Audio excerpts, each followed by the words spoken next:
Good afternoon, everyone. Welcome back. I think we can give each and everyone 30 seconds just to get ready for the next session. We are ready to start the next session, which will focus on report writing. And in this session, we will cover the following. We will speak about what is a grant report, and then we will focus a little bit on the grant report, the specific grant report. We will also then discuss how to write a grant report, show you an example of a report, and then we will complete or show you how to complete a funding report on the NAC's grant management system. I think I'm going to ask the question to you: what is a report? What is report writing or grant report writing? Or what is your understanding of what is a grant report writing? So you may unmute yourself and engage in this question. My name is Luka Nyolanga from Kwela Community-Based Organization. Yes, in terms of the report writing, I think is the summary, is the detailed evaluation report on how the project went on when you were implementing the project. What challenges did you face and how you intend to deal with the challenges when you do the project in future again? And also it includes the budget report. How much did you spend? How much was the shortfall? I think is the actual details of how the project went and did you achieve the aims and objectives of the project? I think that's what I think is a report writing all about. Thanks. Thank you very much, Lukanya. That is definitely what report writing is about. You have actually give us a very good explanation. So thank you very much. A grant report is a summary reflecting the goals and outcomes of the original grant request. So remember, we have done a proposal, so bear that in your mind, or earlier we reflected on proposal writing or application. So it details how the funds you received were utilized by your organization and the impact that it created. And definitely, like Lucanio said, also the challenges that you have experienced. So, and what are you going to do better in future? It also contains information on challenges or changes which may have occurred during your granting period. We also need to understand, and we need to know that the grant report is a very crucial step in the grant process. It does not only assure the funder that you are utilizing the grant for the intended purpose, but it also gives you an opportunity to highlight your organization, to show your funder what you are capable of, its impact, and the role that the grant-making foundation or funder played in your work, and how you allocated their money, the funder's money, towards your goals and objectives. So it is a crucial step in the grant process. A successful grant report is also the first step in cultivating a lasting relationship. Very important if it is the first time that you have applied for funding and ongoing, and also it will determine whether that funder would want to continue an ongoing financial partnership. A clear and quality report can often pave the way for the future, like I said, or increased funding. So maybe you got 30,000 the first year and the funder think, oh, what a wonderful project. And he would love to actually invest more because he gets more out of it for his organization or for his foundation. And while a lackluster grant report, like if you don't want to put in effort into your report, that can create a barrier in future request. So bear that in mind as well. We are going to reflect on 5 steps to follow on the writing of a grant report. The 5 steps are addressing or the address to the funder. You check your requirements according to your application, and follow it through onto your report. And then also you describe the goals and the outcomes. You create then an impact report, and number 5 is your budget, most importantly also. So step 1 in what step 1 of the 5 steps that I've mentioned is you address your funder and you say thank you. It's good manners, and it's also showing, gratitude towards your funder, because he could have sponsored 200 other foundations, but he chose you. He chose your proposal. So throughout the report, remember that your audience is composed of people who may or may not be quite as familiar with your organization as you are. Remember, your funder may not even know your organization until the day that you have applied for their funding. So they will be reading the report, and then they will often also share it with a team of colleagues about the outcomes, because normally specifically large organizations would have a sponsorship manager, and that's you will write your application, or you will direct your application to your that sponsorship manager, who would then discuss that proposal with a team of colleagues, maybe a sponsorship teams, or and then they will present it to the CEO or a board of that organization, and they will discuss future support then necessarily. So step 2 is you check your requirements. You typically you will receive an award letter from the funder, outlines specific grant reporting requirements and a timeline for them. For instance, a one-time general operation grant may only have a final report requirement, which is normally at the end of a book year of that or financial year of that organization.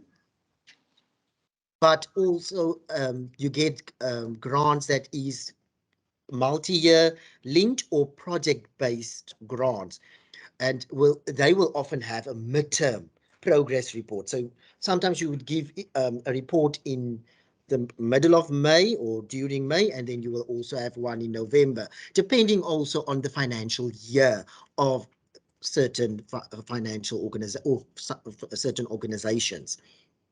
These are key differences to pinpoint when you do these reports. So you don't want to give a report after the deadline. It won't look good on your organization. So bear that in mind. Deadlines are important.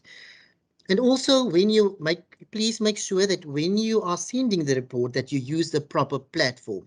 In this case, with NAC, you would use the grant management system to provide feedback on, to apply, as well as to provide the report back from the funding that you have received.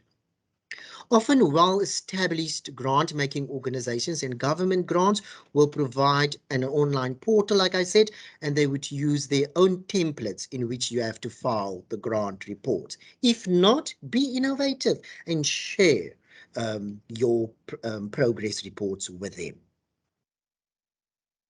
So in a report, you have to describe the goals and the outcomes. For this step, you refer to your original application. Remember, you first applied to get the funding. So you would go back to your original application so that you don't deviate from that application, and that you can give feedback on your objectives and your goals that you have set out in your initial application. You summarize your goals that you have outlined, and then along with why you are asking for the funding for these goals, and then you reflect on the progress of that outcome and of that goals. You would, for mid-year and mid-project grant progress reports, you would normally explain the status of the report and its proposed timelines.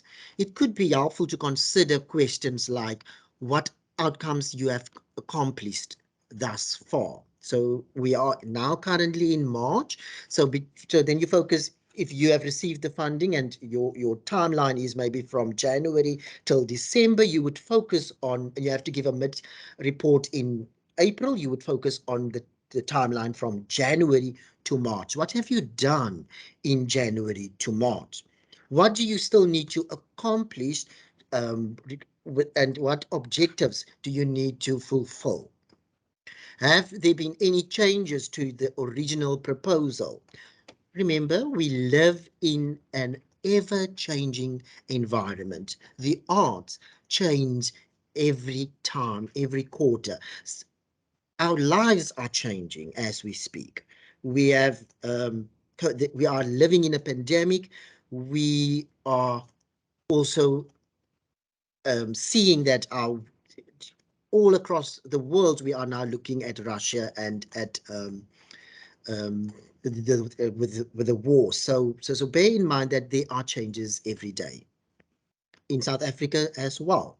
So have there been any changes to your original proposal? If yes, what are these changes? And please put it in your report. It is actually vital that you put it in your report. It also gives your funder an indication of what you still need to do, and if you didn't do something that you have committed yourself to, why you didn't do it. So for a final report, again, refer to your original request, and bear in mind that you have to revert back to your application all the time. And if applicable, any midterm report you have created, refer to that report as well, because you want to latch on the progress that you have made, and you don't want to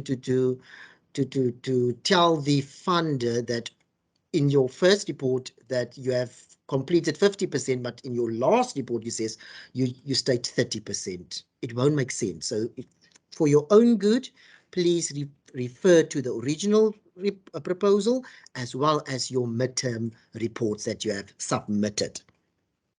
Then also describe the outcomes that the awarded funds have contributed to. What did you do with that funds? Describe the outcomes thereof. This is also the place to call out any discrepancies in the original proposal and the results. So if you are unsure, please refer to questions such as, did the organization need the change course and utilize funds for a different project need than originally proposed? And state why.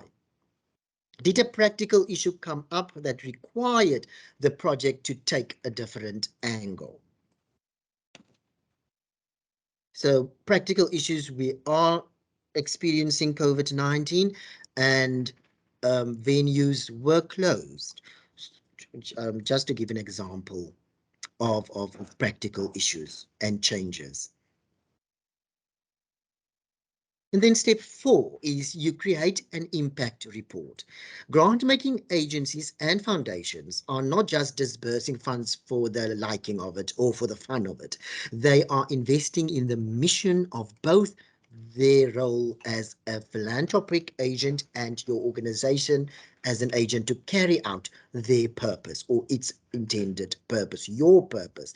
So align your report with the vision and mission of and values of that funder, as well as living your values through your report. Just bear that in mind. So this is the reason why grant makers are also very often selective in their awards, because they would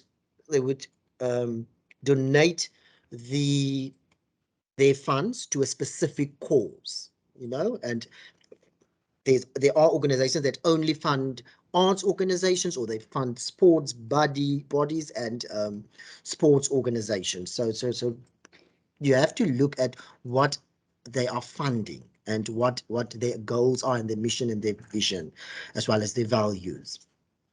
The grantee is a steward. You are a steward of not only the funds, but you are also the steward of the provider's own vision mission and values, and also their branding.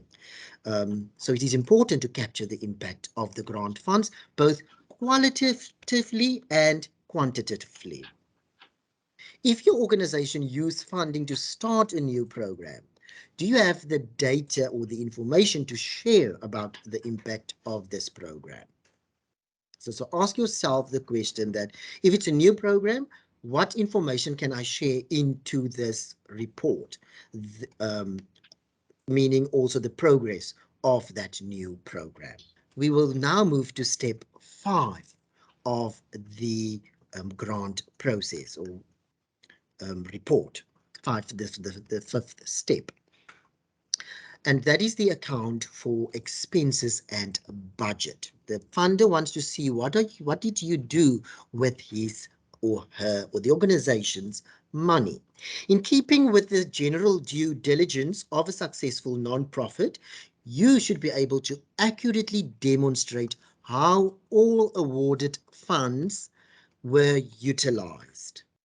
So a final grant report should contain a concise description that reflects the actual cost of the project for the funds which were allocated. And I want to show you an example of a report now before we're going to go back to the budget and how to do it on the grant management system.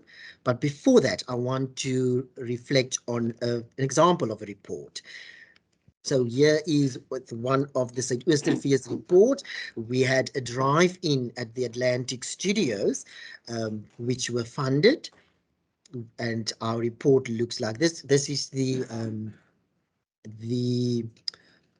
front page. And it's a photo. You can add photos. Please, in your report, show visuals.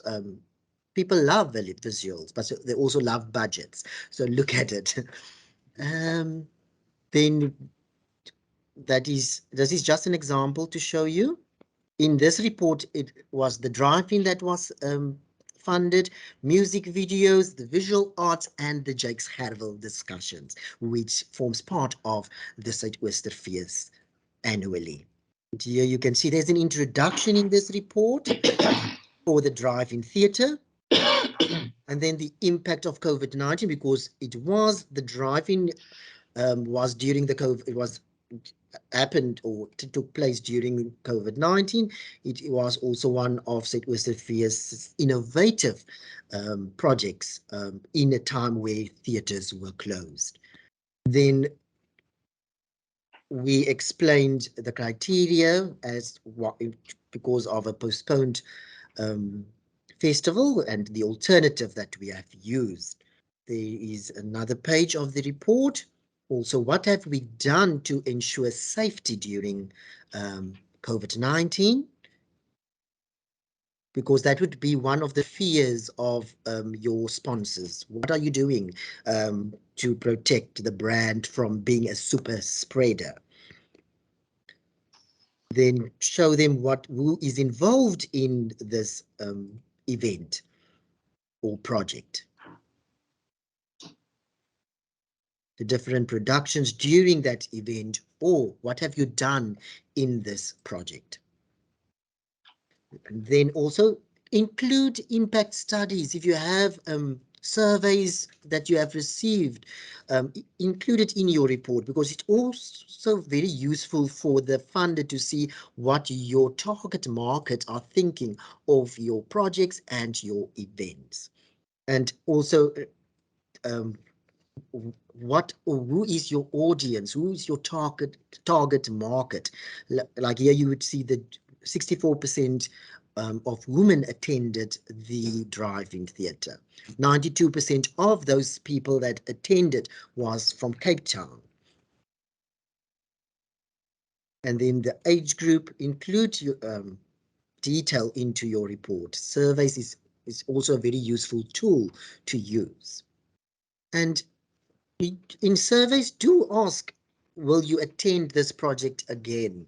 So that you can include that in your report of the amount of, or the percentage of people that responded to your survey and what they think of this, of the project that you are doing. And then very important also for a funder is, who do you have on board of your project? Media partners, television, radio. What did you do on radio? You know, radio interviews, printed media, and include articles, so that they can see that this is how you promote the event, the project, and your organization. And also that they can see this is the coverage, media coverage that I can get as a funder in your by showing it into your report, or including it into your report. Also the adverts, and very useful is the online media. Social media is here to stay, friends, so use it. And then very important for the NAC's report as well, you would notice on the grant management system, it will ask you for participants, or if participants of your project. So very important. And remember that a funder would maybe, if you request, for instance, 100,000, it doesn't mean that the funder will give you 100,000, but the funder would also want to know, where do you get the other funding from? And funders love to look at your sustainability of your projects and who do you associate yourself with. So that was an example of the report. And I hope that all of you are still with us, going through to the filling in of the funding report. So may I ask? Wondering, Francois, before we go on to the filling in, that Yes. report is quite comprehensive, which is wonderful, and it's very colorful. And, is it usual that reports look like that, or are reports sometimes just words on paper, like black on white? Sometimes it's just a one-pager, Rafiq. Sometimes it is as colorful as our innovative team did in at Suidoosterfees, and sometimes it's just like a set template that the funder will send you. Yes, okay. So with NAC, is it just a straightforward little, is it on the grant management system? Does it become something that is quite straightforward and that is a black on white kind of thing? Or is it something that can look like as colorful as ours just did? With NAC or NAC, Rafiq, it is on the grant management system that you have to complete the report. All right, so you just fill out what they require of you, the different sections. Yes. So I was just wondering if the others thought that, and how they felt about an example. That's a very, very good looking report. How people feel about that before we go into filling out the report, which is your next section. Yeah. And it's a valid question, and thank you, Rafiq, for that. I think some of us may have had the same question. Yep. Thank you. Francois and Rafiq, if I can just jump in before we open. Yes. I can see that Vuyiso was just posting a comment. Thanks, Vuyiso, for the comment. I want to just say, it's Fran from the CDI. We unfortunately don't have as many fabulous resources as you guys do to produce such fantastic, beautiful reports. We'd love to have that. So we find that most of the reports that we submit, even those that are on templates, are usually just on plain Word documents. Okay. But being the craft Design Institute, we do try and include a lot of photographs in our reports. So even if they are a plain Word document, you do try and include photographs because your funders can then visualize the activities that you are reporting against with words and numbers. And then, of course, we also know that once you include photos into a Word document, it becomes sometimes too large then to email to your funder if it's not a GMS upload. So then we would strongly advise people to PDF their Word documents so that it can reduce the size and it can be emailed. So I think to your point, Francois and Rafiq, it's kind of resource-based, what kind of resource, what kind of report you can submit. But I think the essence is what you report on, the actual information you give. And we all know that our funders are most often the most interested in impact. What change has the project actually made? So yeah, my humble offering. That's brilliant. Thank you, Fran. Thank you. I see also Chantal is enjoying this very insightful presentation. It's a pleasure, Chantal. Thank you. And also thank you to Vuyiswa Lamfiti. Thank you very much. So now we're going to filling in your funding report.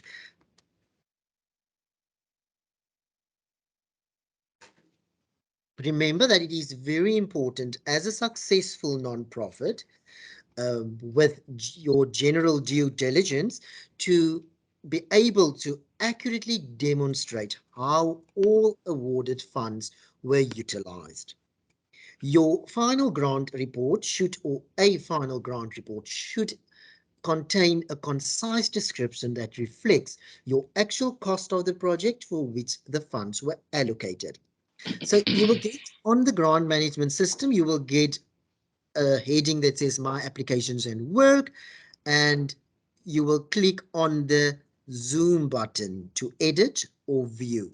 On the Zoom button here, to edit or view.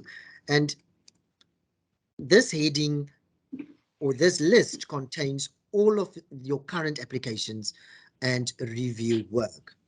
So you would see there the number, the grant window, your project name. You would also see your current province. If you're living in the Western Cape, it will reflect the Western Cape, your role as an administrator or user, your application status, the application closing. So we will click to view. Remember that. We will go in depth on the dummy site next week. Like I said, we click on the zoom or the magnifying icon to open your report. You will get the window or the tab that says funding window, National Arts Council, and then documents to be uploaded. There would be a signed contract in this case, and then reports for the project is the general report. Remember, we click on the zoom or the magnifying icon to open a report. This will be the report number 1 and reporting period number 1, and the status will be in progress. Let us click. So we will click there. You also need to note that with report writing, or in this case on the system, that the report has 3 tabs that you are required to fill in: section 1, section 2, and section 3. You will click on the wording of each tab to open. So you will click on section 1, budget, if you need to open the budget, section 2 for the progress, and section 3 for uploads. Remember to save the page before you move into the next tab. Otherwise, you might lose your information, or you're gonna lose that information and have to submit it all over again. So if you save your report, you can return to it later. and it will remain editable until you submit your report. So tab 1 is your section 1 is your budget. So on this tab you will actually find, on section A you will find the amount, the NAC approved amount, and the installments paid and created, but that is only read only to you. Then in section B, it is your budget. You fill in your actual expenditure amount spent up to date, and you write a brief comment. So, and very important, do not put in rand signs or spaces or commas in this section. I'm going to highlight it or enlarge it now. And when you filled in all your expenses, please click save. So I just want to pause on the budget quickly so that everyone can get a glimpse of a budget here. I'm going to enlarge it. Bear in mind, we have a column, the budget amount, your expenditure amount, and your variance comment. And I'm going to explain or give you an example now. In this case, there was the administration done in this project with Pop Art Theatre. The budgeted amount comes from your application. Remember that, your initial application, or the budget that was approved by the NAC. Then there's an administration for somebody's production company. Then there's performers. So say for instance, let's take this amount of 30,000 for the budgeted amount. Your organization budgeted 30,000 for 3 performers at 10,000 rand each, but now boom, COVID-19 happened, and one of the performers contracted a COVID-19 and have to withdraw from your project. So your budgeted amount, remember, your budgeted amount is still 30,000, but your expenses was for 2 and not for 3 performers. So it means you will now only have, if I'm not mistaken, 20,000 in your expenses. So 30,000 was the initial amount. There's a variance of 10,000. That means you have to complete your variance comment block. And your comment would say performer or artist or presenter contracted COVID-19 and had to withdraw from this project.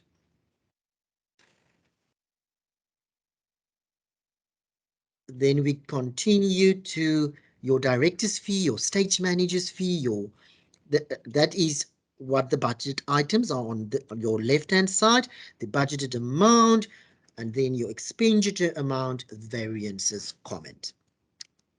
And underneath or at the bottom, you will see that the total budgeted for was 133.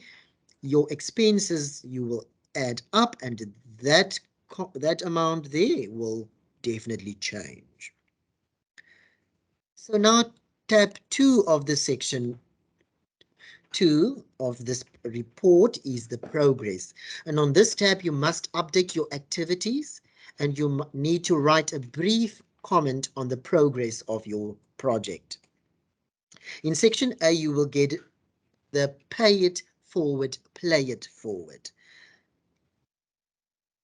Pay it forward, play it forward is a compulsory section that you have to complete, because the NAC believes in the multiplier effect of pay it forward by its beneficiaries in order to effectively achieve its mandate. So it's a rewarding principle, and all NAC beneficiaries are urged to identify a privileged community-based organization where they can render services for a period of time. In this case, we are now presenting to organizations. So the organizations here, if we can actually add as our pay it pay it forward, play it forward organizations. Just to make an example. And like I said, services may also include teaching or mentoring and administration support, and can be during a time convenient for both parties. So you will report on Pay It Forward in this tab here, where you will provide a detailed narrative report with evidence on what you as an organization has done in to contribute to Pay It Forward, Play It Forward.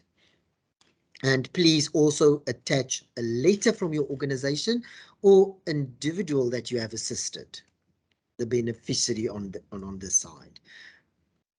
Then in section B, you will get subsections A to F,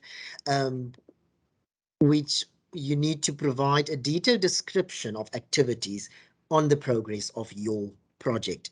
So you have to complete all subsections A to F.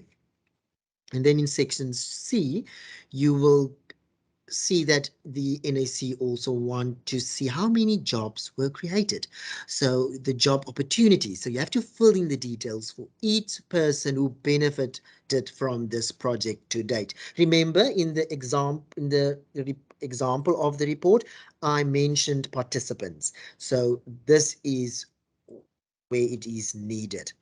You fill in the gender, the race, the number of people, and number disabled. And then you click add at the bottom. So if you add it, it means that you can then add more people. Every time you add, you get the blocks to complete, and then you add. You repeat that process until every person who has benefited from this project has been added. And then you will then go to tab 3, which is the 5 uploads, and that is normally where you can upload your supporting documentation. And then, very important, please ensure that all mandatory documents have been uploaded, like your portfolio of evidence, your invoices of proof of payments, your tax certificate, the evidence of the pay it forward, remember the letter, and then any other documentation that you want to provide. Please note that the maximum file size, and thank you, Fran, for mentioning it earlier on, is 10 megabytes. Then you click the validation button on the top right of your page.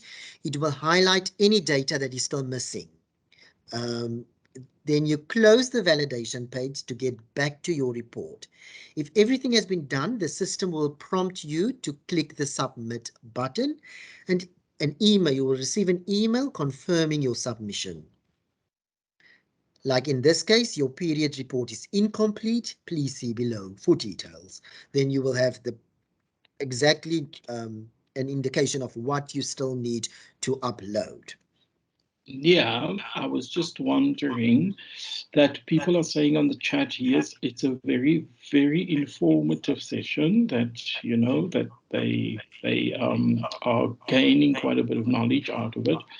But I was just wondering if one could maybe speak through, I don't know how the participants feel, because what we would have done had we been in person was going to give you an opportunity to fill it out so that you could ask the questions. Now, I know that can go to coaching, which will happen on Tuesday and Wednesday, your hour with Francois, on each of those days. But I'm just wondering whether we could go through perhaps a little checklist, if that would help with people.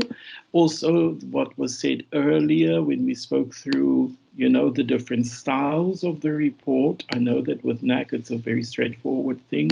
You don't need a PhD, as we certainly found out now.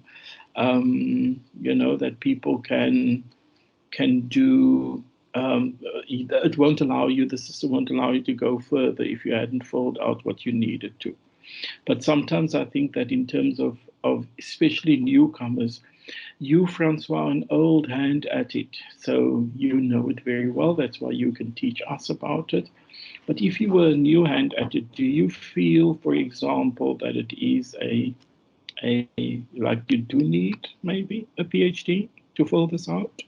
Maybe just to open the floor for a little bit of talking about it and how older hands and newer hands feel about, you know, what you've just seen.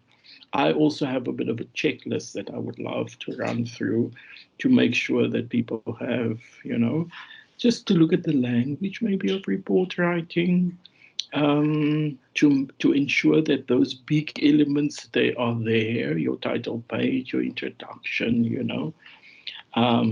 So yeah, maybe just to open it to the floor a little bit. How is that okay? Thank you, Rafiq. Yes, we're going to open the floor now. I just see there is the next generation asked that will we get copies of this report for our own to learn more? It is so vitally important, the next generation, to actually add your name to our coaching session next week, where we will actually do on the grant management system, so that you can learn as well.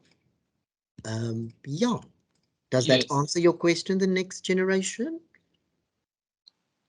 And then we also wrote, can I please? Yeah, okay, sorry. Is that? Yes, indeed. Thank you, sir. Sorry, guys. Thank you. Okay.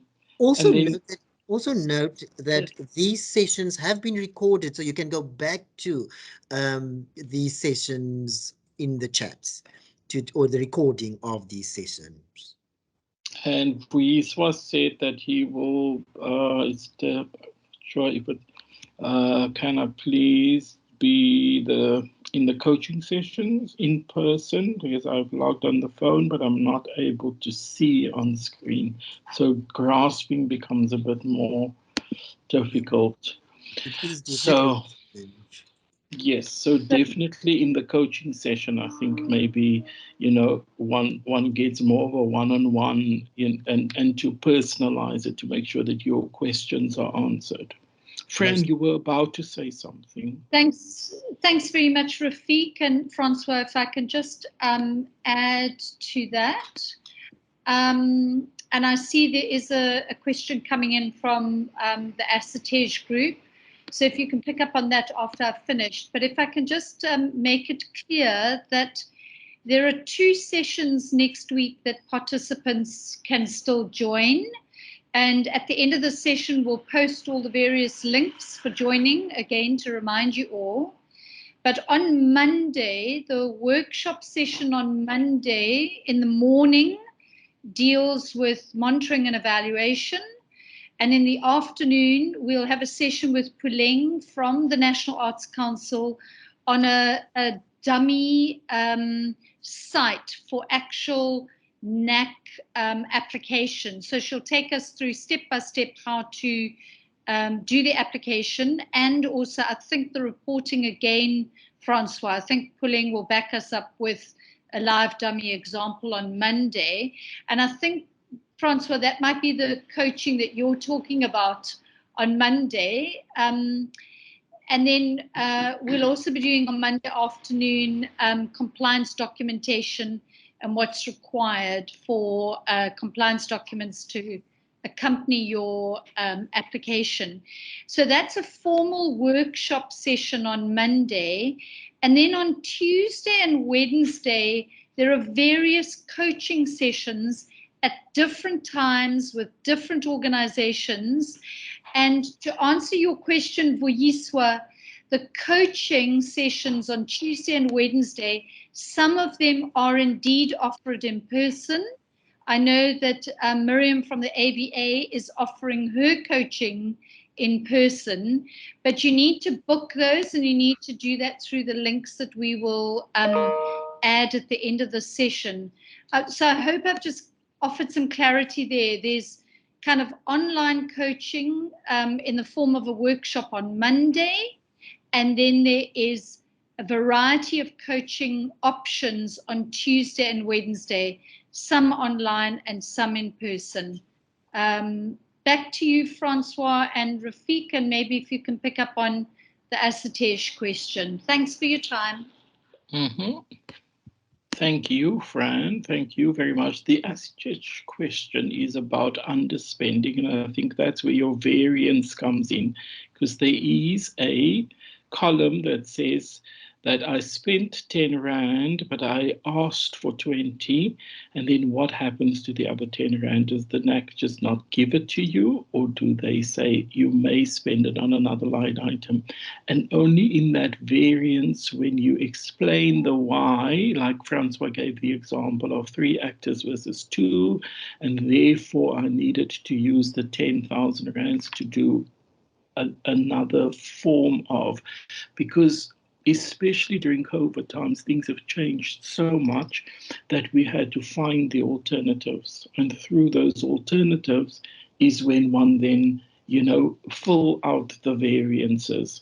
And I think that NAC was quite accommodating in that way, in the sense that you could then apply to use it for another line item rather than not utilizing the money at all, because I think they understood the times that we were living through. I'm not sure whether that becomes something that is just an ongoing thing, that you can just utilize your monies as you want, because line items are line items. You've asked for it that way.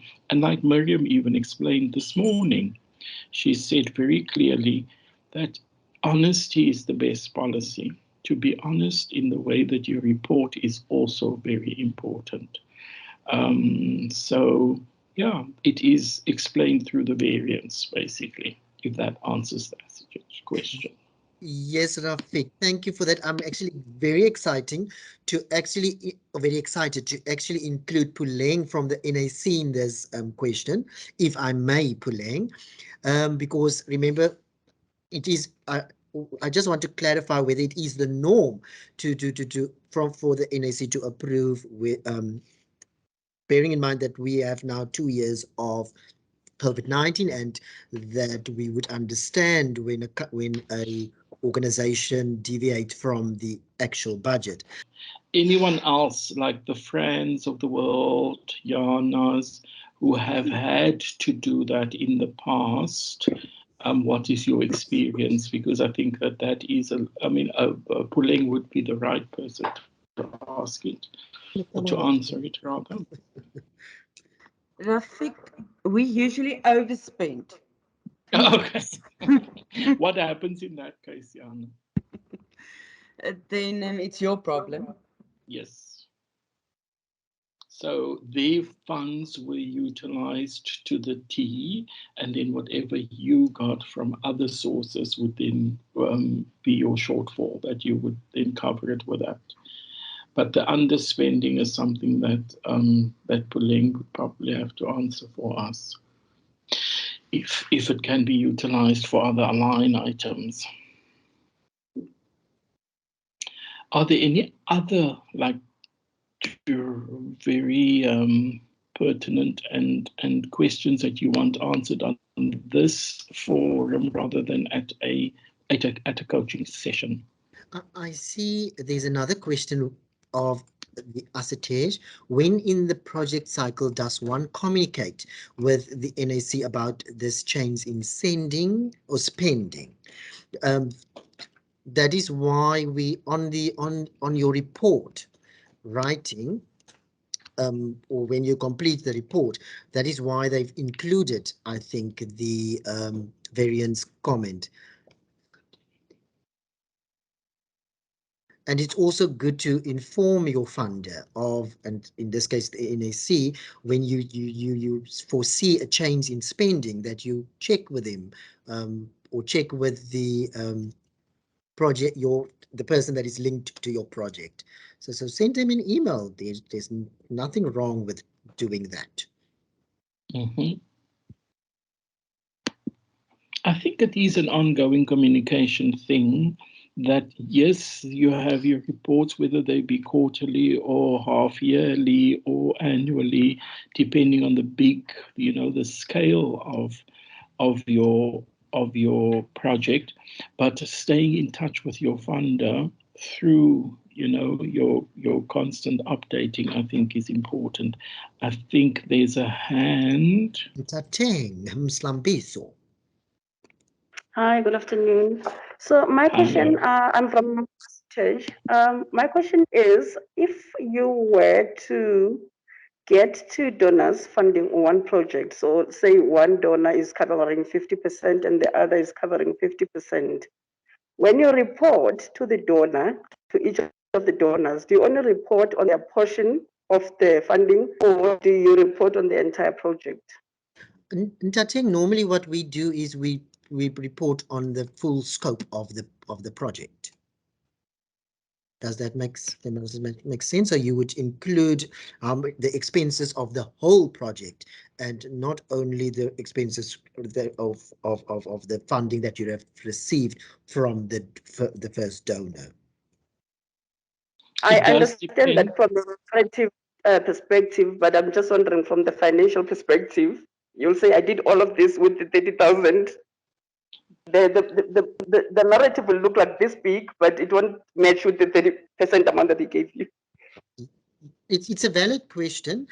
However, I would advise you to you know, show on your budget or the expenses, for in this case, what your expenses were. So your donor would see that, okay, you have used this money or his money for that part of your expenditure report, or in your expenditure report, and that maybe you would also identify that, okay, you actually need more money, so I can maybe contribute more. Does that make sense?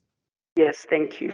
I Lovely. think it also it will vary from project to project, because some donors would only want their report and their template to be filled out, and how how their funding was utilized, and then others would want to see what the impact was. Like Fran so succinctly put it earlier, impact is very important for a funder. So if you can show, like the Suidoosterfees did, this is what we did for the entire festival, and this is how the festival impacted on, and what it looks like for the future, and what it did for the media. So you're showing all the different aspects of the funders' exposure and utilization of funds. So it does vary from project to project. That's a festival. If you're doing a smaller project, like I would maybe just do a theatre project and ask NAC for money for that, I would only then report to NAC on my 30,000 that they had given me. And, you know, even though it was part of a festival, I would then include bits and bobs of the festival to show them just how big the impact was, perhaps. But definitely the money part of it, the funds, I would then report on how their funds were utilized. I hope that also helps to answer that question. Yes, thank you so much. All righty. Are there any other ones? Any other new ones? Let me just see. There was something on the chat. It is sometimes scary to update a funder about project changes. So it is good to know that it is a good practice to send an email and be honest about the project changes. I think so. I agree 100%. And yeah, go Also Francois. shows that you as a grant, or the person that receives the grant, has integrity, and you are honest about funding. Absolutely. I think that is what Miriam was trying to say this morning as well. Remember, in her presentation, there's a bit of an overlap when it comes to the budgeting, because she's writing a proposal and asking for money. So when she does, she says, this is the column that is specifically for NAC. And with NAC's column, she says, I want 200,000 rands, and these are the line items that I'm asking money from you for. But I'm also asking DCAS, and I'm also asking the city or whatever. So when she adds all of that up, it comes to 300 and something thousand. When she reports to NAC, she would use the management system, reports NAC stuff on there only, but the impact is greater. So I think the two kind of go hand in hand, just in the way that you would ascertain, what you write in your actual report. So yeah, I wanted to run through just like a small little checklist as a part of it, but perhaps this is also something that I can just leave with Francois, so that Francois can maybe do that with the coaching sessions, where you look through each of it's almost a summary of what Francois had already done. And because we've been sitting here all day, I'm sure that, all of this stuff is just needing some moment for processing as well, because we've hardly had a lunch break or a long enough time to even process any of it. It's just been information flowing and coming at us. It's like being on the internet almost. So perhaps then the checklist, what do people feel? Leave it with Francois, and you can get it through coaching, and we can also, as you said earlier, it's going to be shared with everyone anyway. And it's not something, that is rocket science, that, it just asks the relevant questions, so that when you are done with your report, you at least can go through these, make sure that you've ticked all your boxes and dotted all your I's and crossed your T's. It's that, and it specifically speaks about language usage as well, and the kind of sentences, and what voice do you use, the passive voice or the active voice? Do you say something like, it is recommended that, or we recommend that? Those kinds of things, which is also important because it speaks directly to how you perceived and how your report then becomes almost succinct. It doesn't become long sentences that nobody understands, and it has jargon that nobody understands, because we often think that the world knows what we know, but they don't. We can't use SM for stage manager just because we are in the arts world, so we know what it is. We've got to say a stage manager. They might not know. They might see that's a sadomasochism, and that's a whole different ball game. Not so, Francois. Indeed. Anyone want to say something? Fran, I see you there. Lovely. Yes, thanks very much, Francois. I've got a participant here in the CDI. His name is Victor. He's got a question to ask you. Hi, Victor. Hi, Francois. My name is Victor Stein. Take this off. My name is Victor Stein. Hi to Rafik as well. I think it's the same Rafik that was with me at UCT. Hello, Victor. Rafik, good day to you also. One question having... Sorry? No, I just said hello to you. Yes, thank you. I'm well.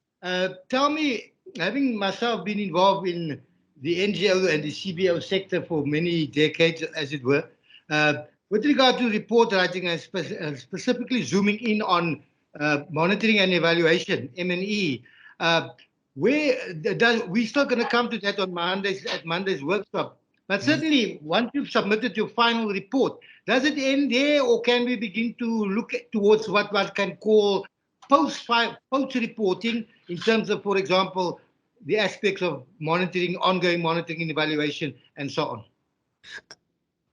I might understand you incorrectly now, Victor. If you say post, does that mean that you have received the fund? You already have received the funding. Sorry, I think I've lost you now. But you have received the funding. You did complete the report, and now you want to do the monitoring and evaluation report. Yeah, the gist of what I'm saying is that it doesn't mean that once you've submitted your final report, whether it includes monitoring and evaluation or not, that is the end of the actual monitoring process. I assume the project is ongoing, it can replicate itself, and therefore there should be, at least, if not formally but informally, a way of still sort of reporting on the project, maybe not necessarily to the funder, but at least as an internal function of that particular organization. Yes. So that it becomes an internal resource for future reference, which can then become useful as as a particular input into any repeat funding proposal, perhaps. Yes, I do get you. It also depends on the scope of the funder. Like, are they funding it for until a specific time or specific timeline, or what the timeline of the funding is, if that makes sense. Okay, fine. That's fine. Thank you. I think I know what you're saying, Victor. What you're saying is that that might be the end of the relationship with the funder at that point. Money's paid, people have been paid, project is kind of done, but project is not done. Project still goes on beyond that, maybe includes, does not include. Hi, Anna, I'm just talking. Sorry. May or may not include the funder, but the monitoring and evaluation of it and what could happen beyond that, because sometimes it's the end of the road with you and funder. Sometimes it goes beyond that. It depends entirely on the project. If you are busy with an ongoing project, ongoing monitoring and evaluation would be part of it. So yeah, I mean, in my experiences, it's been the ones that ended. I needed the money for the play is done. I am done with you. Thank you very much. We did everything we needed to do, and that's the end of it all.